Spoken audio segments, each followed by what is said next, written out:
Magandang araw, bagong Pilipinas. Narito ang Police News Express sa oras na ito. Binigyang pugay ngayong araw ng Philippine National Police ang kabayanihan ng PNP Sub 44 na ginanap sa bantayog ng mga bayaning tagapamayapa sa Camp Brigadier General Rafael Tricame, Quezon City.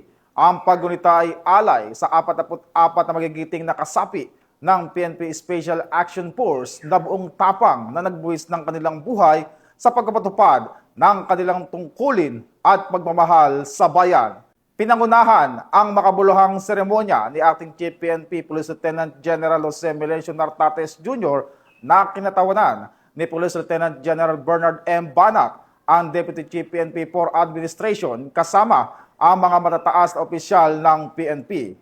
Isinagawa rin ang wreath-laying ceremony bilang simbolo ng paggalang at pasasalamat kasabay ng taimtim na panalangin at pag-aalay ng mga bulaklak para sa mga yumaong bayaning pulis.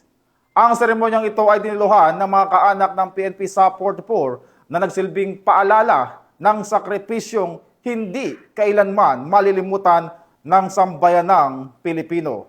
Sa araw na ito, muling pinagtibay ng Philippine National Police ang kanilang pangakong ipagpapatuloy ang adikain ng Sub 44 ang maglilingkod ng may dangal, tapang at katapatan para sa inang bayan.